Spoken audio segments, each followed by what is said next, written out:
Travaillez en silence, étudiez, entraînez-vous et disparaissez. C'est une règle de survie dans un monde bruyant. Il existe un schéma que presque personne ne remarque. Celui qui montre le plus est généralement encore en train de se convaincre, et celui qui évolue le plus est presque toujours en silence. Et la différence entre ces deux chemins est simple, la concentration. Travailler en silence, c'est choisir le résultat plutôt que la reconnaissance. C'est arrêter de gaspiller de l'énergie à essayer de paraître meilleur et utiliser cette énergie pour réellement le devenir. Étudier ne consiste pas à accumuler de l'information, c'est organiser l'esprit. C'est sortir de la confusion, des suppositions, des opinions vides et commencer à penser avec clarté. C'est arrêter de réagir en pilote automatique et commencer à décider avec intention. S'entraîner, c'est apprendre au corps à soutenir ce que l'esprit a décidé. Parce qu'un esprit fort dans un corps faible cède à la première difficulté.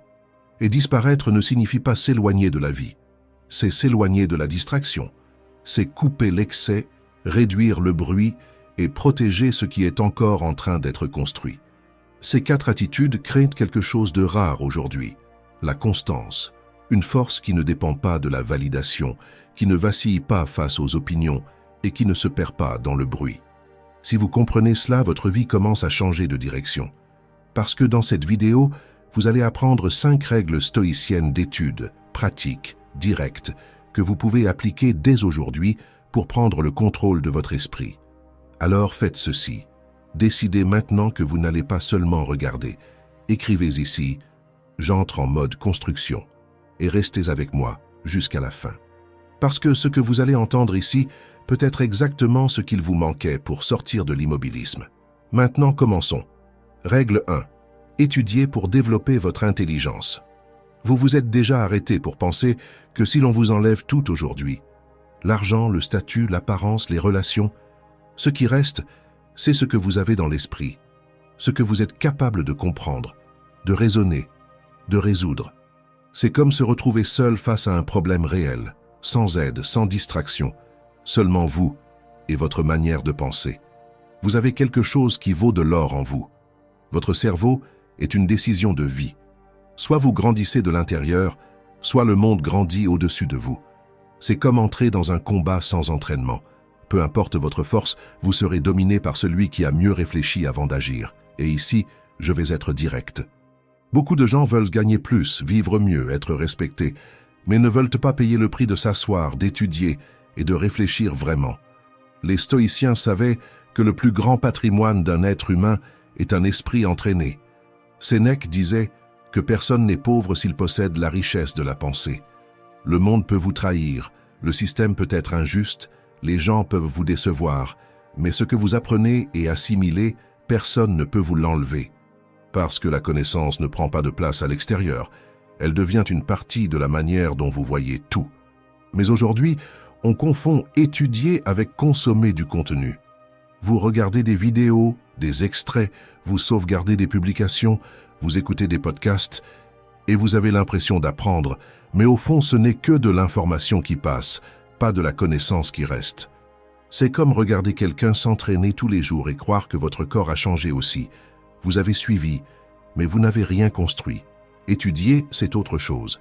Étudier, c'est rester avec le contenu jusqu'à ce qu'il vous dérange. C'est lire, noter, questionner, appliquer. Et cela fatigue. C'est pour cela que presque personne ne le fait. Parce que penser demande un effort. Et la plupart préfèrent une distraction confortable à une croissance inconfortable. Laissez-moi vous poser une question. Combien de fois avez-vous dit « Lundi, je commence à étudier sérieusement » ? Combien de fois avez-vous acheté un cours, un livre, un cahier, et ils sont devenus de la décoration?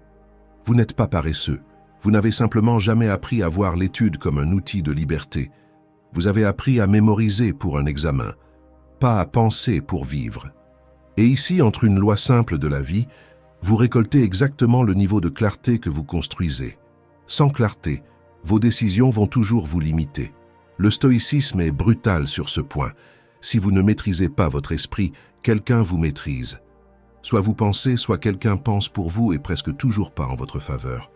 Et vous le remarquez quand vous vous énervez pour tout, quand vous vous laissez manipuler par l'opinion des autres, quand vous vivez en réaction et presque jamais en choix. L'intelligence ne consiste pas seulement à savoir des choses difficiles, c'est savoir vivre avec plus de sagesse. Marc Aurèle était empereur et pourtant il étudiait tous les jours. Il lisait, écrivait, réfléchissait. Il n'avait pas besoin de diplôme, il avait besoin de clarté. Parce que plus la responsabilité est grande, plus il est dangereux d'agir sans comprendre ce que l'on fait. Et il comprenait quelque chose que la plupart ignorent. Plus vous voulez avoir du pouvoir sur votre propre vie, plus vous devez assumer de responsabilités sur votre propre esprit. Étudier pour développer votre intelligence, c'est étudier pour comprendre vos émotions, prendre de meilleures décisions, voir au-delà des apparences, ne pas être trompé par n'importe quelle promesse séduisante. C'est sortir du mode automatique et commencer à voir le jeu qui se joue autour de vous. Et cela ne se résume pas à lire un livre technique, c'est une étude de soi-même, du monde, de la nature humaine. Dans la pratique, comment vivre cela? D'abord, arrêtez d'attendre l'envie pour étudier. L'envie est instable, la discipline est une décision. Attendre l'envie, c'est comme attendre que la mer soit calme pour apprendre à nager. Vous n'entrez jamais dans l'eau. Sénèque disait que le temps que nous gaspillons est le plus grand des vols. Vous ne pouvez pas continuer à offrir des heures de votre vie à des distractions qui ne feront pas de vous une personne ne serait-ce qu'1% meilleure demain. Réservez un moment chaque jour, même court, pour étudier quelque chose qui vous fait réellement grandir. Sans drame, sans excuse. Asseyez-vous et faites-le. Ensuite, choisissez moins de choses et allez plus en profondeur. Regarder 30 vidéos superficielles sans rien retenir ne sert à rien. Prenez un livre, un thème, un domaine, le stoïcisme, les finances, la communication, ce qui compte pour votre vie, et engagez-vous à aller jusqu'au bout. La superficialité accumule de l'information.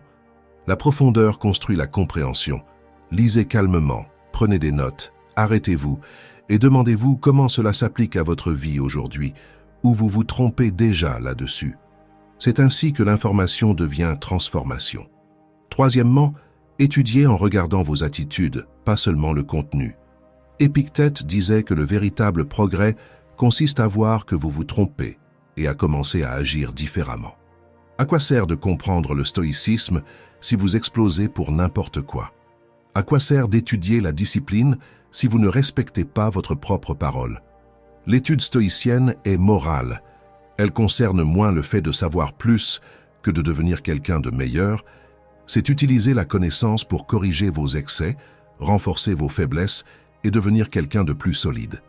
Quatrièmement, protégez votre temps de concentration comme quelque chose de sacré. La même Internet qui vous donne accès aux livres, aux cours et aux contenus précieux vous offre aussi une distraction infinie.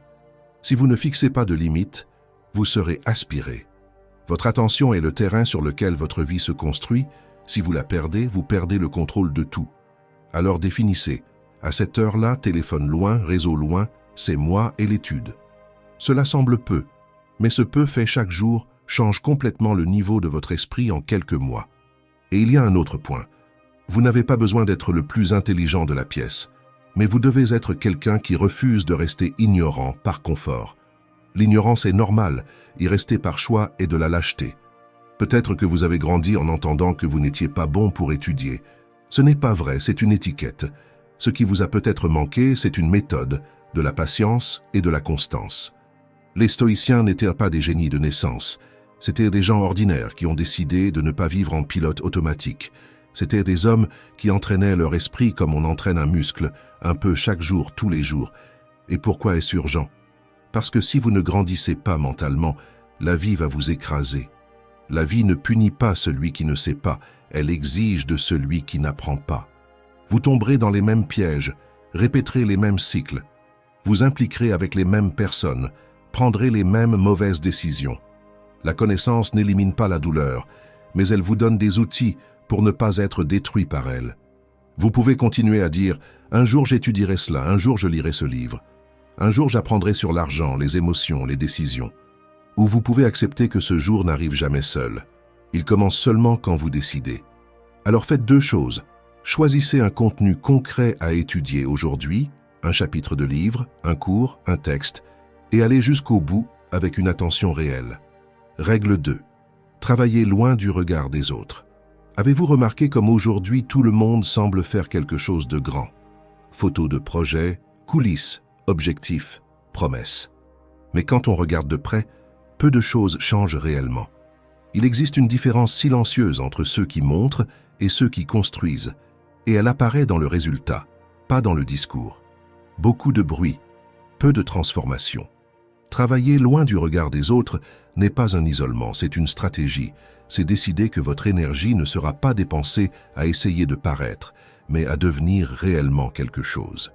Les stoïciens le savaient, Sénèque disait « Celui qui cherche les applaudissements à l'extérieur perd sa direction intérieure ». Parce qu'au moment où vous faites tout pour être vu, vous commencez à ajuster vos actions pour plaire, pas pour évoluer. Vous échangez une évolution réelle contre une approbation momentanée. Pensez-y. Combien de fois avez-vous eu envie de publier que vous commenciez quelque chose de nouveau? Maintenant c'est parti, concentration totale. J'ai commencé à étudier, j'ai commencé la salle de sport, nouveau projet qui arrive. Et pendant quelques minutes, vous avez l'impression d'être déjà en chemin sans avoir avancé. Tout cela parce que vous avez reçu la reconnaissance avant de construire le résultat, et cela trompe le cerveau, comme si le travail était déjà fait. C'est comme annoncer sa présence avant d'arriver à destination. Travailler en silence est l'antidote, c'est vous dire à vous-même « Je n'ai pas besoin que les autres le sachent, j'ai besoin que ce soit réel ». Épictète disait « Ne parle pas de philosophie, vis de manière philosophique ». Dans la pratique, ne dites pas que vous travaillez, travaillez. N'annoncez pas que vous allez changer, changez. Ne dépensez pas votre concentration à créer des attentes chez les autres. Créez des résultats en vous. Celui qui construit réellement n'a pas le temps de se justifier, il est trop occupé à faire. Travailler loin du regard des autres, c'est choisir le chemin le plus difficile, mais le plus honnête. C'est se lever, étudier, s'entraîner, échouer, recommencer sans public. C'est protéger ce qui est encore fragile, parce que tout ce qui est au début ne supporte pas une exposition constante. Marc Aurèle écrivait ses méditations pour se surveiller intérieurement, pas pour apparaître. Il était empereur et pourtant il écrivait que ta philosophie apparaisse dans tes actions, pas dans tes paroles. Vous ne gouvernez peut-être pas un empire, mais vous gouvernez votre propre vie, et elle demande du focus, pas de l'exposition. Aujourd'hui, on a l'impression que si vous ne publiez pas, vous n'existez pas. Si vous ne montrez pas, on pense que vous ne faites rien. Et c'est là que beaucoup se perdent. Ils commencent à vivre pour paraître actifs, au lieu d'avancer réellement. Vous vous sentez obligé de prouver que vous avancez. Mais la vérité est simple. Ceux qui comptent vraiment ne suivent pas votre routine. Ils perçoivent votre transformation. Tout cela ne consiste pas à disparaître du monde, mais à disparaître du besoin de validation constante. C'est cela le caractère. C'est cela la discipline. C'est cela la vraie force. Dans la pratique, arrêtez d'annoncer tout ce que vous allez faire. Vous voulez un projet? Commencez. Vous voulez changer de domaine? Étudiez. Vous voulez transformer votre corps? Entraînez-vous sans spectacle. Laissez le résultat interrompre le silence ensuite. Créez un espace sacré de travail invisible pour le monde, que ce soit votre chambre, votre bureau, une bibliothèque. Quand vous y entrez, l'accord est simple. Ici, je ne cherche pas l'approbation, je construis mon évolution. Tout n'a pas besoin de devenir du contenu, certaines choses doivent rester uniquement à vous. Acceptez que personne n'ait besoin de comprendre votre phase de construction. On dira que vous avez disparu, que vous êtes étrange, laissez-les parler. Vous ne construisez pas pour être compris, vous construisez pour ne plus redevenir celui que vous étiez. Maintenant, soyez honnête avec vous-même. Vous voulez être la personne du « cette fois c'est la bonne » ou la personne qui agit, construit et revient transformée. Si cela vous a touché, ne l'ignorez pas. Peut-être que vous dépensez trop d'énergie à prouver et pas assez à construire. Peut-être que la paix que vous cherchez se trouve justement dans le fait d'arrêter de vous exposer et de commencer à vous développer en silence. Vous n'êtes pas une annonce, vous êtes un processus. Et le processus n'est pas toujours beau. Il est désordonné, lent, rempli d'essais et d'erreurs. Il ne reçoit pas d'applaudissements immédiats, mais il construit quelque chose que personne ne peut vous enlever. Votre priorité, à partir de maintenant, n'est pas d'apparaître, c'est d'évoluer. Règle 3. Entraînez-vous pour renforcer vos qualités. Vous êtes-vous déjà arrêté pour réfléchir à tout ce qu'il y a de bon en vous? Vous êtes plus fort que vous ne l'imaginez, plus intelligent que vous ne vous en donnez le crédit, plus capable que ce que votre esprit insiste à vous faire croire. Vous avez de vraies qualités. peut-être de la discipline dans certains domaines, de l'empathie, du sens des responsabilités, du courage, de la résilience. Mais une qualité sans entraînement ne tient pas, et c'est là que la plupart des gens se trompent. Quand je dis « entraînez-vous pour renforcer vos qualités », je ne parle pas seulement du corps, de la salle de sport et des muscles. Je parle du caractère, du contrôle émotionnel, du courage, de la concentration, de la constance. Parce que tout ce que vous n'entraînez pas s'affaiblit, et tout ce que vous répétez finit par vous dominer. Si vous n'entraînez pas ce que vous avez de bon, ce que vous avez de mauvais prend le contrôle. Les stoïciens comprenaient cela en profondeur. Marc Aurèle savait qu'il pouvait être juste ou tyrannique, calme ou impulsif, ferme ou faible. La différence ne se trouvait pas dans ce qu'il était, mais dans ce qu'il renforçait chaque jour. La logique est simple. Vous n'êtes pas seulement ce avec quoi vous êtes né, vous êtes ce que vous répétez. Et voici le point qui change tout. Vous êtes déjà en entraînement, même sans vous en rendre compte. Quand vous fuyez des conversations difficiles, vous entraînez la lâcheté. Quand vous remettez tout à plus tard, vous entraînez la procrastination. Quand vous explosez pour n'importe quoi, vous entraînez l'impulsivité.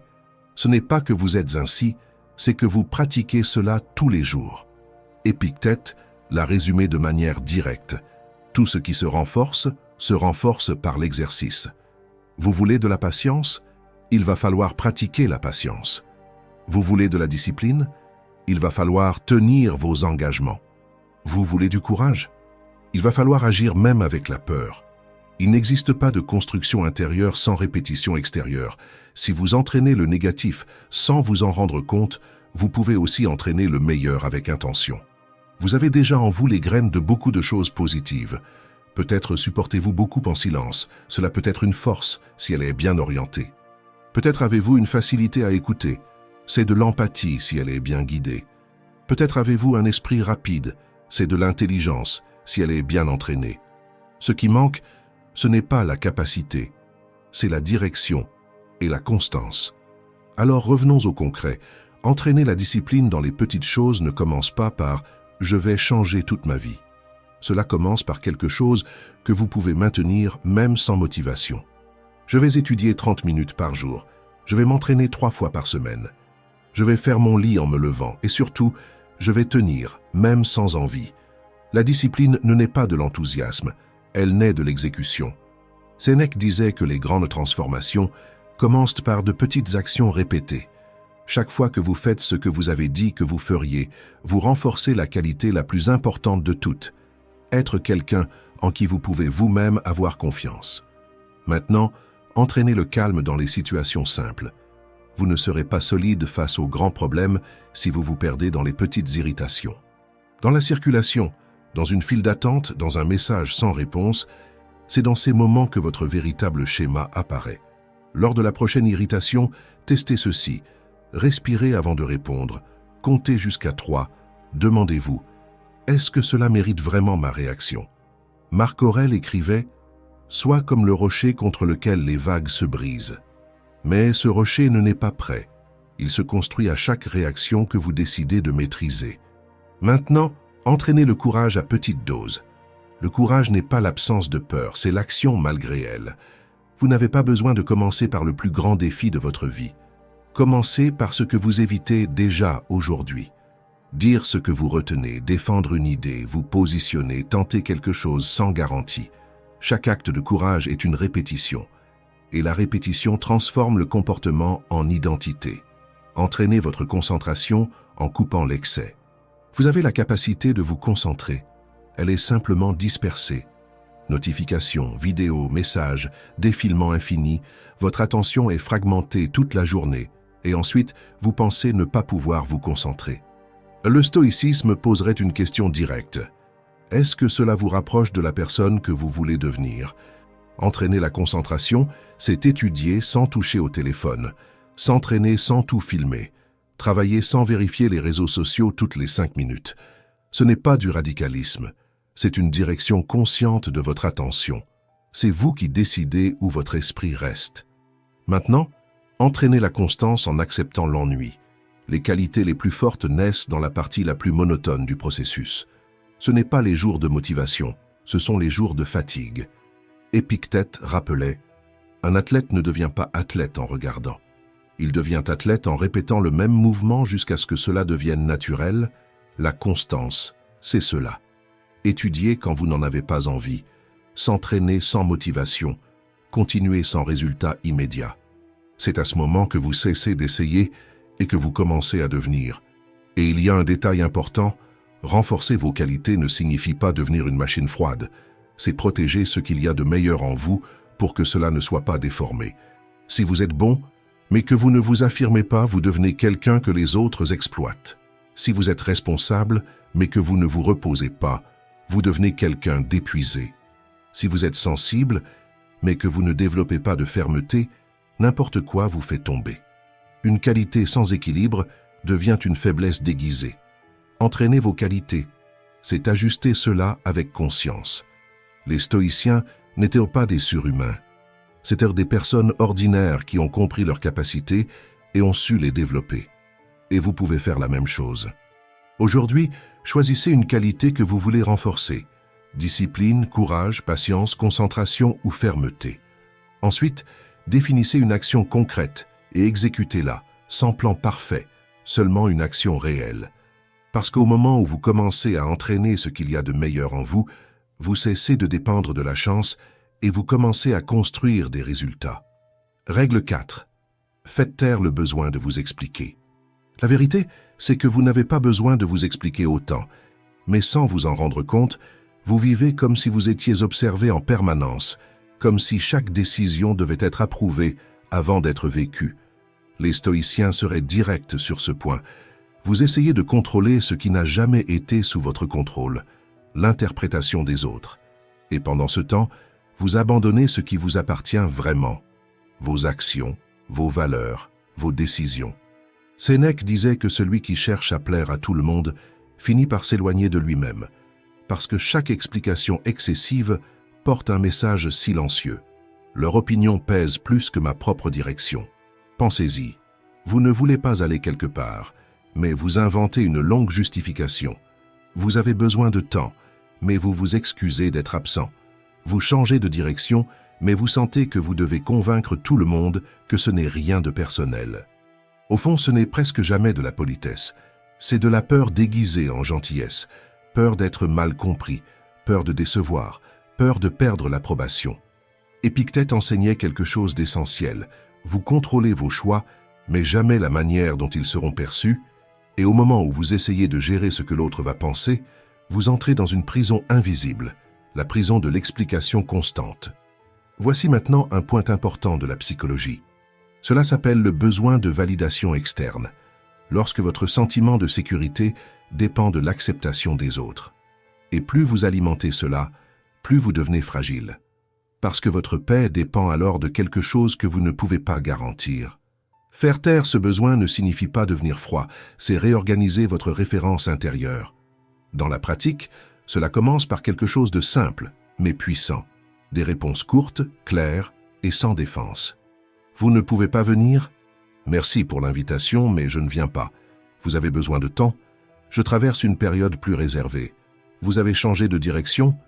J'ai décidé de suivre un autre chemin, sans trop se justifier, sans essayer de contrôler la réaction de l'autre, parce que voici la vérité qui libère. Celui qui veut être contrarié trouvera une raison, même face à la meilleure explication. Votre responsabilité n'est pas de plaire, c'est d'être clair et respectueux. Marc Aurèle écrivait « Si c'est juste, fais-le. Si c'est vrai, dis-le. » Il n'existe pas de clause tant que tout le monde approuve. Votre critère ne peut pas être ce que les autres vont penser. Il doit être « Est-ce que cela est aligné avec la personne que je suis en train de devenir ?» Autre point important, vous n'avez pas besoin d'annoncer votre changement. Certaines personnes passent leur temps à dire « J'ai changé, c'est une nouvelle phase ». Mais un changement réel ne se déclare pas, il se maintient. Les stoïciens vivaient ainsi, leur philosophie apparaissait dans leur comportement, pas dans leur discours. Si vous êtes plus concentré, plus sélectif, plus ferme, cela apparaîtra avec le temps. Certains respecteront, d'autres s'éloigneront et cet éloignement n'est pas une perte, c'est un ajustement naturel de ceux qui ne suivent plus votre direction. Il existe une ligne fine entre respect et dépendance émotionnelle. Expliquez lorsque votre décision impacte quelqu'un de proche, peut-être du respect. S'expliquer en permanence pour éviter l'inconfort est une dépendance émotionnelle. Sénèque dirait que celui qui s'excuse trop d'exister finit par oublier de vivre. Vous n'avez pas besoin de vous excuser de prendre soin de votre esprit, de protéger votre temps, de prioriser votre croissance. Vous pouvez simplement assumer, c'est ainsi que j'ai choisi de vivre maintenant. Oui, cela va créer de l'inconfort, on dira que vous avez changé, on vous qualifiera de distant, de différent, voire de froid. Mais bien souvent, ce que les autres appellent changement, c'est simplement que vous n'êtes plus accessible à tout. Et le point est simple, tout le monde ne comprendra pas, et tout le monde n'a pas besoin de comprendre. Le stoïcisme ne vous apprend pas à être insensible, il vous apprend à ne pas vivre à genoux devant le besoin d'approbation. Ceux qui sont sincères restent, ceux qui n'aimaient que votre version disponible, pour tout s'éloigneront peut-être. Et ce n'est pas du rejet, c'est un filtre. Au final, faire taire le besoin de vous expliquer, c'est développer une force silencieuse, c'est supporter l'inconfort de ne pas être compris immédiatement. C'est dire non sans en faire un discours.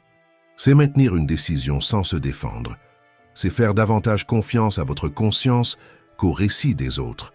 Moins vous essayez de contrôler la façon dont vous êtes perçu, plus vous devenez solide dans ce que vous êtes. Règle 5. Disparaissez pour évoluer intérieurement. Disparaître n'est pas une faiblesse. La faiblesse, c'est de continuer à être présent dans tout ce qui vous épuise, juste pour ne pas paraître différent, rester dans les mêmes conversations, dans les mêmes environnements, dans les mêmes cycles qui vous drainent, même en sachant que cela vous éloigne de la personne que vous pourriez devenir. Les stoïciens comprenaient cela avec clarté. Marc Aurèle a écrit « Les hommes cherchent des retraites à la campagne, au bord de la mer, dans les montagnes, mais toi, tu peux te retirer en toi-même. » Autrement dit, le véritable refuge n'est pas un lieu physique, c'est un état de conscience. Il était empereur, entouré de décisions, de pression et de bruit constants, et pourtant, il savait que sans ce retour vers l'intérieur, il perdrait le contrôle de lui-même. Maintenant, regardez votre réalité. Notifications, opinions, comparaisons, exigences, des stimuli en permanence. Votre esprit ne s'arrête pas, et un esprit qui ne s'arrête pas ne parvient pas à s'organiser. Il existe une loi simple ici. Sans espace, il n'y a pas de clarté. Si vous êtes exposé en permanence, en train de réagir en permanence, en train d'absorber en permanence, vous ne pensez pas, vous ne faites que répondre. Et vivre en réagissant n'est pas vivre avec conscience, c'est vivre en pilote automatique. C'est pourquoi disparaître dans ce contexte n'est pas une fuite, c'est une stratégie mentale. C'est reconnaître, dans ces conditions, je ne peux pas évoluer, et décider de créer suffisamment de distance pour vous reconstruire. Parce que, soyons honnêtes, il est presque impossible de s'ajuster pendant que vous êtes constamment observé, sollicité et comparé. Si chaque pas devient une opinion, si chaque erreur devient un jugement, vous commencez à vous protéger plus qu'à évoluer. Et celui qui vit en se protégeant ne grandit pas. Il se maintient simplement. L'évolution intérieure est silencieuse et tout le monde ne mérite pas d'avoir accès à cette phase. Sénèque disait « L'âme se renforce lorsqu'elle est capable de rester avec elle-même ». Si vous ne supportez pas d'être seul, le problème n'est pas la solitude, c'est la rencontre avec vous-même. Alors comprenez cela avec maturité. Disparaître parfois, c'est se regarder et se dire « Je vais m'éloigner un moment du bruit pour me rappeler qui je suis sans interférence ». Maintenant, ramenons cela à la pratique. Que signifie réellement disparaître pour évoluer intérieurement? Ce n'est pas disparaître de la vie, c'est réduire l'excès qui occupe votre esprit. Moins d'exposition, moins d'explication, moins de besoin de validation. Arrêtez de tout publier, réduire les conversations qui n'apportent rien, ne pas répondre à tout immédiatement. Tout ne demande pas votre présence instantanée. Épictète enseignait « Tu n'as pas besoin d'être partout. Tu dois être pleinement présent dans ce que tu choisis. » C'est cela la focalisation émotionnelle. Disparaître, c'est aussi s'éloigner des attentes des autres. Parce que beaucoup de personnes ne se relient pas à qui vous êtes, elles se relient à la version qu'elles ont créée de vous, celui qui est toujours disponible, celui qui fait rire, celui qui ne dit jamais non. Et lorsque vous changez, la réaction arrive. Tu es étrange. Tu as disparu. Tu n'es plus le même. Et pour la première fois, c'est vrai. Parce que l'objectif est justement celui-ci, ne plus être le même. Disparaître ici, c'est s'éloigner de la pression de devoir correspondre, pour découvrir qui vous êtes, sans avoir à jouer un rôle. Maintenant, il y a un point psychologique important ici. Votre esprit a besoin de traiter, sans pause. Il n'y a pas d'organisation interne. C'est comme essayer de ranger une maison avec des gens qui entrent et sortent en permanence. Cela ne fonctionne pas. C'est pourquoi vous avez besoin d'une méthode simple, la décharge mentale. Prenez un carnet sans filtre, sans esthétique, sans préoccupation. Écrivez ce qui est dans votre tête. Des pensées dispersées, des inconforts, des doutes, des peurs. Cela allège l'esprit et transforme la confusion en clarté visible. En psychologie, on appelle cela l'externalisation cognitive. Vous sortez ce qui vous domine intérieurement et vous le placez devant vous, et lorsque vous voyez, vous comprenez mieux, et lorsque vous comprenez, vous agissez mieux. Disparaître, c'est aussi créer de l'espace pour recommencer, sans avoir à expliquer chaque pas, sans avoir à valider chaque décision. Parfois, vous devez ajuster votre routine, vos habitudes, vos priorités loin du bruit qui vous ramènerait à l'ancien schéma. C'est pourquoi disparaître est stratégique. Vous vous éloignez, vous réorganisez, vous vous renforcez et seulement ensuite vous revenez, plus stable, sans être dépendant de l'approbation. Les stoïciens ne cherchèrent pas à paraître constants. Ils étaient engagés à être constants avec eux-mêmes. Et si cela exigeait du retrait, ils se retiraient. Mais il y a une précaution importante ici. Disparaître ne signifie pas s'abandonner, c'est se choisir avec plus de conscience. Ce n'est pas un isolement par peur, ce n'est pas un silence par orgueil, c'est une solitude avec intention. Sénèque disait « Emporte avec toi un homme de bien à l'intérieur de toi ». Autrement dit, lorsque vous êtes seul, soyez une bonne compagnie pour vous-même. Ces 5 règles ne sont pas seulement de la théorie, ce sont un système qui soutient votre évolution. Et à partir de maintenant, vous n'avez plus besoin de chercher des réponses à l'extérieur, vous avez déjà une direction. Le prochain pas est simple, commencez. Si cette vidéo vous a aidé à voir les choses sous un nouvel angle, laissez un like, abonnez-vous, commentez et partagez. Ici, nous continuons à nous renforcer et à apprendre. Merci d'avoir regardé.